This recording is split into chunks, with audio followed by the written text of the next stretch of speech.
everyone. Hey friends on Facebook. You don't have to. Hey Marmy. So Ruby and I decided we would go the ASMR route today. What's up, guys? Welcome back to another live stream. We're just gonna make some sweet noises into this microphone. Is it on? Yeah, it's on. Okay. All right. So Ruby is helping me. Pretty good Jersey accent there too, by the way. Let's hear it.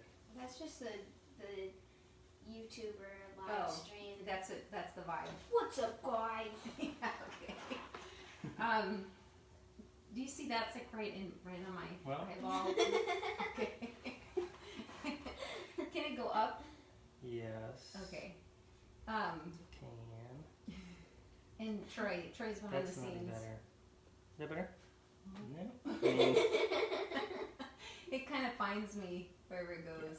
It finds me. This is the low light. I like. This is the up light. All right. All right. Troy says, okay. Oh, this one's right in front of your face here. The mic is right in front. Well, I moved the mic out just a little bit. Okay. So thank you guys for coming to hang out again this Thursday, 4 o'clock. Good time. I was actually born in New Jersey. I'm a Jersey girl, born in Vineland, New Jersey. And when we moved to Missouri, I was about 6 years old. And my best friend in New Jersey was Karen Grieslow. And I've just been going through memory bins and I found a bunch of letters from Karen. So Karen, I think you're in New York now. I'm not sure what you're doing, but yeah, I wish I had stayed in better touch with you because you were a neat human being.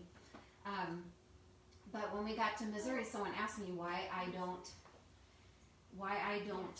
sound like I'm from New Jersey, because my sister Julie, she called me Sarah and she talked like this, and she was 4. She was a little girl. She just completely called me Sarah, and I did not. And so this guy at church asked me why I didn't talk like that, and I said something like, because I talk like the TV. So I don't know what that meant. I think I listened to Walter Cronkite. the anchors. Yeah, maybe the anchors on the news or something. But I said I talk like the TV. All right. Ruby's gonna sing with me. Sing with me, Ruby. Today I'm doing a couple deeper cuts. Actually, some songs that they didn't get lost, but they were on the collection, and a lot of people had the songs that were on the collection. The collection was just a compilation of songs we'd already done, but we added 4 new songs to that record, and so this is one of those. Lay It Down. And I actually, when I wrote this, I had just covered Flood, Jars of Clay, Flood, and kind of turned it into more like a ballad. And Dan returned the favor by singing this song on one of their they did a sort of record of covers, and Lay It Down, they made this into 100% like heavy metal headbanging. He said he was getting me back for turning his rock song into a ballad. So, all right.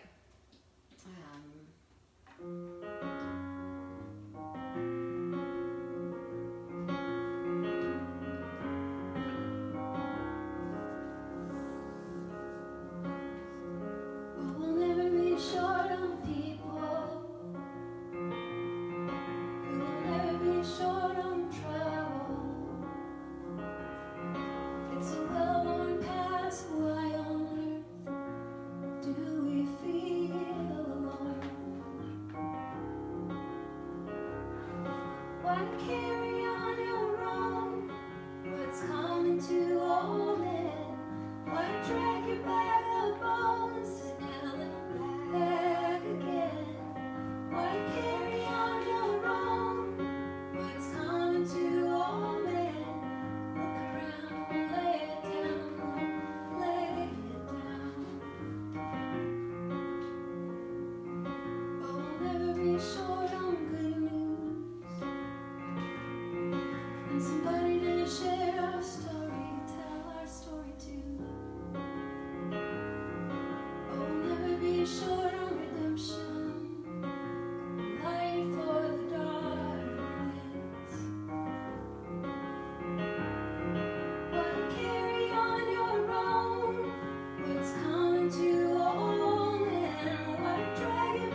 Yeah, love that. Love singing with you.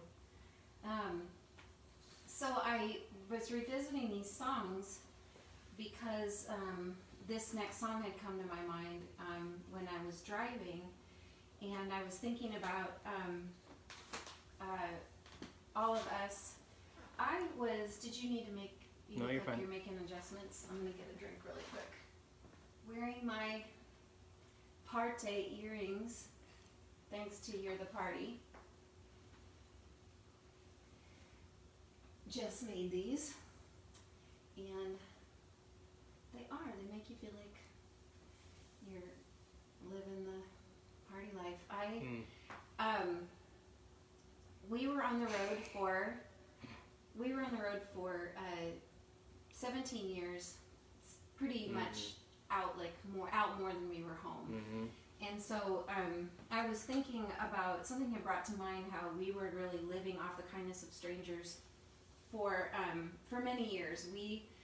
I was on the road as a new mom, brand new mom, often, trying to work out all the things of parenting in front of people, in front of lots of eyes and lots of opinions. And it was just a, interesting thing to both keep your heart open to trust people, but also feel at times protective, because you just did get a lot of, different kinds of interactions and feedback and things like that. So as a new mom, I kind of had felt protective of my role of parenting and realized, like, I have to learn just like anybody else how to do this well on the road. But once I worked through that part, that was definitely a season after Kirby was born. I had gone through a pretty hard bout of postpartum depression and things like that, and just kind of in survival mode. But I remember one night when we were out and we were we'd been having like a lot of like pizza and takeout and that kind of thing, and we got to this church and they had just really like cooked a dinner for us, and we sat down and there were real plates with real silverware, and I completely burst into tears about the forks. I remember looking at the forks and thinking it had been a while since we'd eaten on real silverware. So anyway, just like that's not indicative of lots of people have cooked us meals and have served us on real utensils, but just in that moment on that particular tour, it had been kind of like a lot of kind of takeout, and then just to have this little bit of that kind of tenderness and thought about it. And but one thing I've been thinking about is that we were afforded. We went to every church you can think of, you can dream of. We went to super larger than life, like evangelical churches, all kinds of small churches around the country, rural, urban. We went to churches that were more mainline. We went to churches that were, I grew up Pentecostal, so we were in a lot of Pentecostal churches, especially early on in the early days. And we went to all kinds of different environments. And I have said many times that I think pastors would benefit from going on the road. Well, I think a lot of people would benefit from going on the road with us, because we were afforded a very generous ecumenical welcome. Because we were coming in through the music, and that was like the tone that was set. If people resonated with the song, I think their sense about it was, this song resonates with me deeply, and therefore you resonate with me deeply. And the assumptions then were really generous about me, and in the sense that in some environments where it might be really meaningful that I like adhere to and believe exactly certain things, that wasn't sort of that wasn't the door we walked through. We were afforded this really a generosity of friendship. I like the song. I like you. We must think alike. You and I must think alike. Well, there's no way I could possibly think alike all those places that I went. And so I found it very valuable to meet people human to human, and to see people, to really see their humanity. And I think that's been the hardest part for me this last stretch in the road. I don't know, I've been thinking a lot about like the weight we place on like what we believe and how we come in the door. I didn't come in the door and say, hi, I'm Sarah, and you need to know these 10 things about me, what I believe. And I think Walter Brueggemann really hit something on the head when he said that sometimes doctrine it closes and closes and closes. As you refine it, it becomes a more closed set. Where he's talking about the prophets and the poets. Poetry in the Psalms, it opens and opens and opens, and it provides this space for a broader ecumenical welcome. And so there's such incredibly deep division in things now, and I have my foot in a lot of worlds, and I have my own opinions about things. I have strong convictions and beliefs. At the same time, I am a bridge builder and have tended to be someone who wanted to be about unity and to really try to see where people are coming from and that kind of thing. Anyway, so that weighs heavily on me. On a good day, I see myself as a bridge builder. On a bad day, I wonder, what does courage look like, and what does it mean to be loving? I met a bishop once in Rwanda who spent a year. He came to the United States, and he dedicated a year. He felt called by God to come and speak at American churches to basically say, the tragedy that unfolded in my country was not about tribal divisions. It was about language, and the language we were using leading up to the genocide. He said basically was stoked by radio programs, different types of things. Like basically there's a talk radio program that was kind of stoking some of the language there. And he was basically coming to America, this was 10 years ago, to say, you're not different than us. You're not any different than us. And you and the dehumanizing language that you continue to use and move into, it has a cost. Yeah, it has a cost. And so he dedicated a year to just go around and say, like, be careful how you speak about each other. And so anyway, so I've been thinking a lot about this in this song, about what it meant to walk in. I have a line in here, just when I'm ready to call it. Every single time I'd be ready to quit life on the road. Say, that's when I'm wrapped and received, to be mended and fed, the wine and the bread. The rest and reprieve. Sorry, guys. But it gets me. It gets me. I've been cared for by all kinds of people all over the place. People with a lot of different viewpoints and things. And just can we do that? Is it even possible now to meet each other in a human place? So that's what I'm mourning, and that's what I'm dreaming of and praying for. And I believe that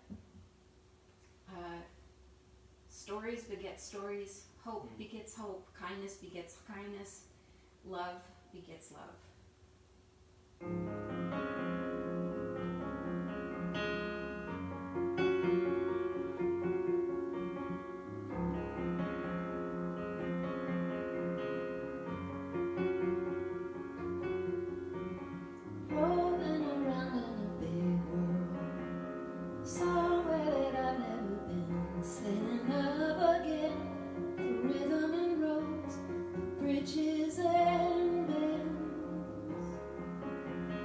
Just when I'm ready to call it, that's when I'm wrapped and received, to be mended and fed, the wine and the bread, the rest and reprieve, in the kindness of strangers, many miles from our home.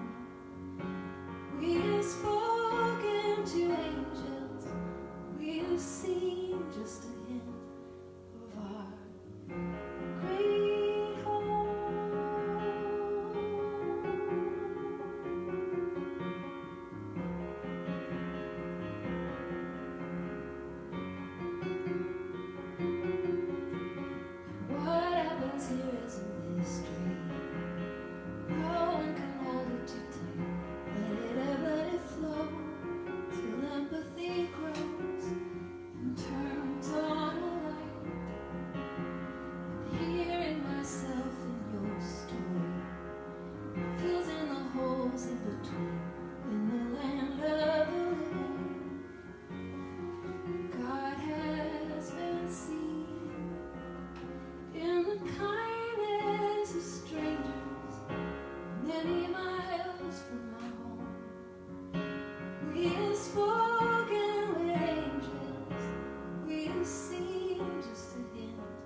it's a one here. Troy. Get these birds too. I got these birdies over here. I don't think they're in the shot. They're also listening in to my little playing. Okay, so last week, first of all, you have to know that video stuff for me is like, when I have to do something that requires video, I'm usually in tears, and it's a pretty big deal. Troy has to, it's like giving a cat a bath. But anyway, so, but I just, with these, I just felt like, this isn't, vanity is not what this is about. It's not about vanity, it's just that I often feel self-conscious, I guess, on kind of video things. Especially like, you think about music videos and what artists do in them, how they're like singing along and dancing and stuff like that. Can you even imagine me doing that? So I always feel a little bit awkward when I have to do kind of like acting things. Yes. Anyway, but last week I was laughing so hard because when I would put my head down to play, I had a Pepe Le Pew silver streak down the middle of my hair, which is my roots growing in. Because the crown in my hair is pretty much turning gray. My dad grayed in his like 20s and 30s, around there. He was pretty much full gray by 30. So I have got like kind of gray up here. Anyway, so this is what I'm calling the COVID part, because it's, I kind of sought out the lesser gray part, the lesser gray area of my hair to feature, so that vanity. Well, I was just realizing Vanity. how far we came from the first time you wanted to do this, which was you wanted the camera set up behind you. Shooting your back while you played. And I talked you into doing it from the side. I wanted him behind me. And then we moved to the keyboard, and you were right. Now Here I've we opened are. like a flower. That's right. I'm in front of everyone with my party earrings, no less. I'm growing as a human being. I'm just growing. Okay. Just becoming Becoming part of life. more, yeah. Part of life. You would think after that many years, like on stages, 20 that, years. yeah, that I would lose that self-consciousness, but it is not. I have not lost it. Facebook. All right. I was going to do something from Station Wagon because I've been doing handwritten lyrics and stuff, and someone had requested some songs. But which one did I say I was going to do? Jody Hogue, Party Earrings for Life. I was with Jody when I bought these. Love the earrings. A lot of earring talk here. Lots of earring talk. A lot of some COVID stripe acknowledgments from others. Pepe Le Pew. Other people.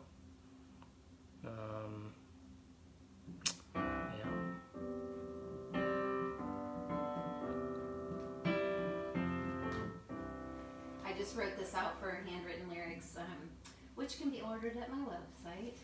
I wrote these out, and the person that ordered them said that they're having a baby in a couple months, and Oh, they're back on. And she was getting it for her nursery.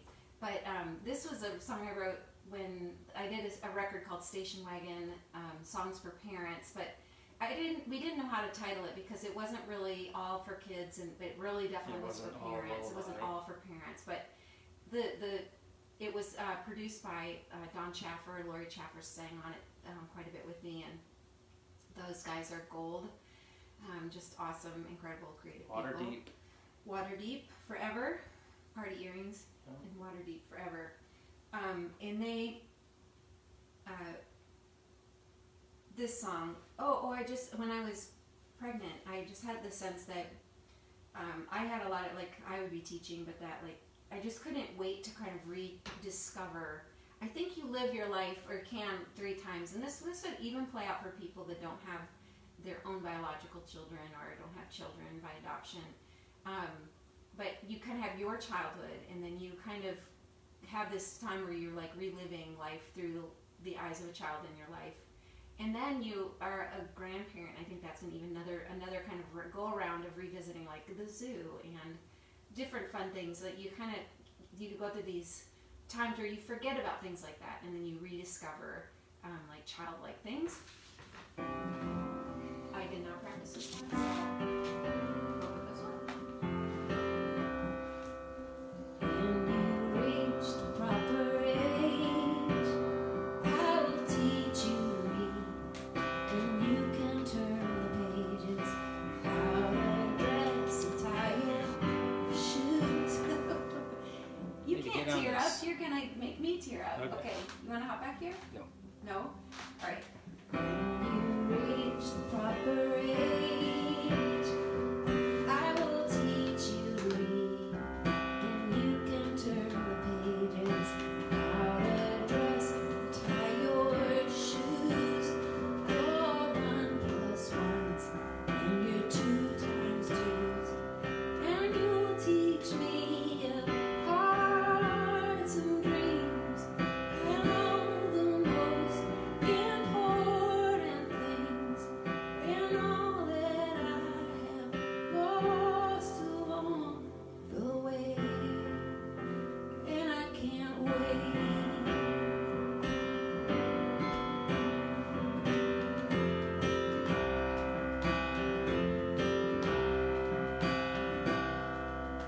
What's the next line? When you reach the proper age, no.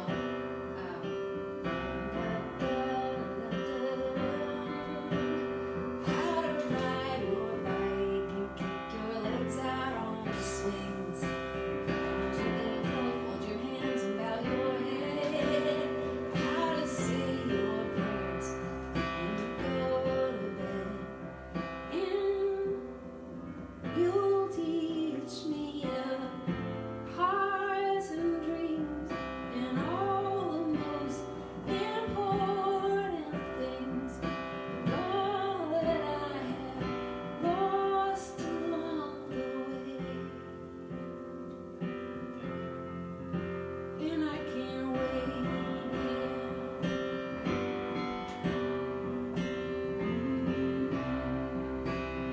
And I can, no, I can, no, I can, no, I can.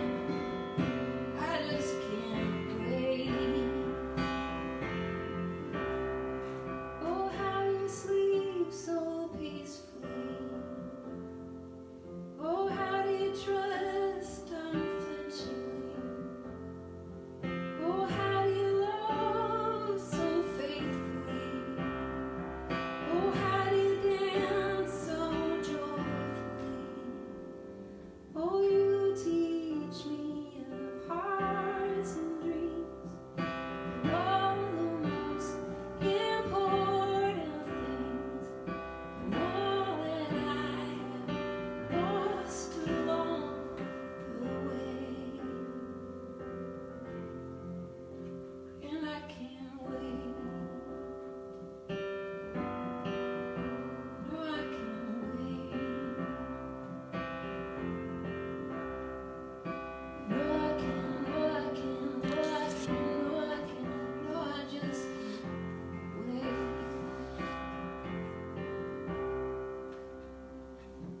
Yeah. The wagon. Station Wagon. It's a good one. Is that still? That's not on that's the only one that's not. It's only at your website, right? Yeah, it's the only one that didn't get released by Fair Trade. That's right. So it didn't enter all like the catalogs and all that stuff. We just released it ourselves because we were in between records that were released by the label. So yeah, we squeezed that one in the middle. What I was going to say about it is that dynamically it gradually gets quieter on purpose. Each song at the end kind of gets gradually quieter to be something you'd put on for kids to help them fall asleep. Anyway. All right, this next one, I'm also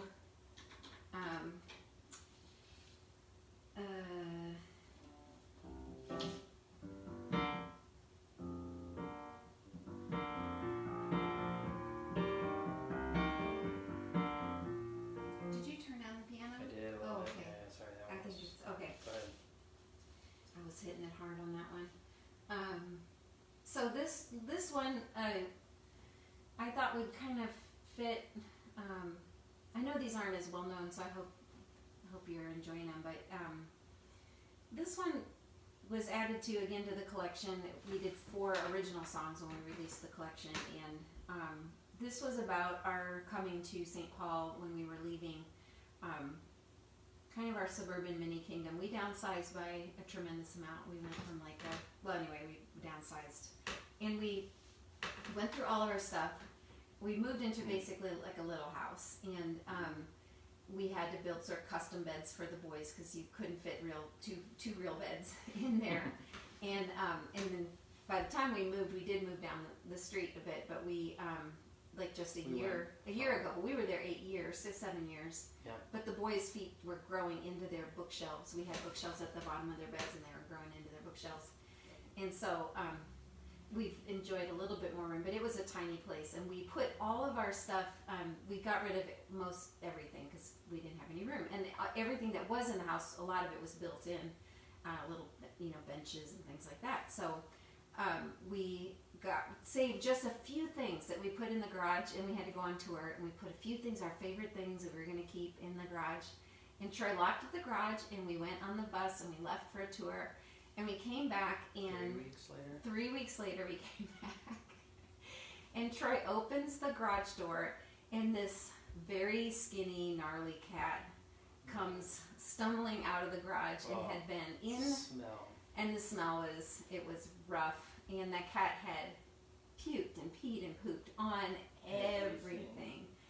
Probably had stayed alive by eating mice in the garage. But anyway, so all kind of what we had kept and treasured was then destroyed. Right to the dumpster. We called the insurance company and said, "Do you cover cat pee?" And they were like, "Oh." Because I was allergic to cats. Oh yeah, and they said, "Absolutely. It's actually a really well-known ruiner of people's belongings." So. It's a well-known ruiner of people's belongings. Cat pee.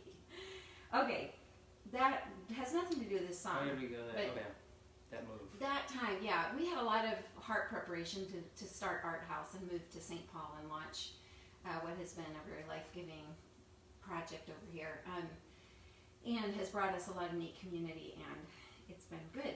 But when we first saw it, I felt a little bit like we were just stepping out into the unknown, and I've loved recently at the Art House we host it's kind of a rabbinic style Bible study, and what I love about it is that it kind of would mimic or show what synagogue type study would look like, in that you'd have a reading and then you'd have a discussion around what that reading might mean, and it was very they say it's the beginning of a conversation, not the end, and so it's not prescriptive coming from the top down. It's kind of like reading it and sitting with it and a group of people reflecting on it. And so it's been really amazing and life-giving. And one of the things we studied was that when Abraham is the biggest moment of covenant is being made, Abraham is asleep. And Jacob, when the biggest word is kind of coming down, word of blessing and of the biggest moment of his life, and he is asleep. And so kind of spoke to me that the onus is so much God's, and we can feel like we are contributing. But so I would change a word in here, that when I wrote this, I say at the end, you'll do your part if I'll do mine. And I found that it's more, God's faithfulness is more along the lines of you'll do your part and I'll do mine, because it's not been contingent on my being even sometimes awake. He's been kind and faithful to me even when I've been asleep and brutally blind. So I changed that one lyric from what it was. All right, and this is my last song for this afternoon. So thanks for hanging out with us again. What key am I starting in here?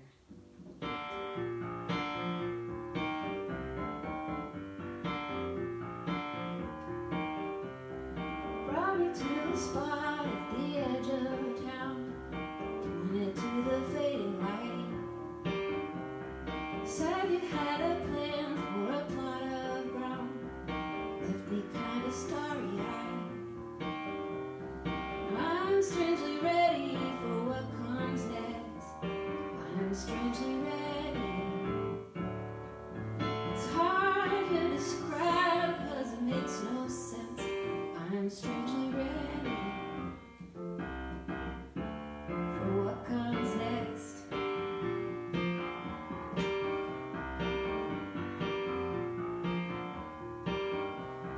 And every indication is contrary. This will never come to light. Still every little hole is alive in me. Fire burning in the night. And I'm strangely ready for what comes next. I'm strangely ready. It's hard to describe 'cause it makes no sense. I'm strangely ready for what comes next.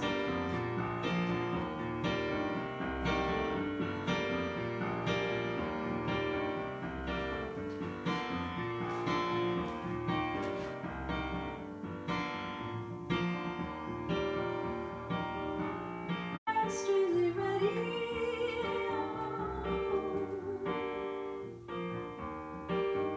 And I'm strangely ready for what comes next.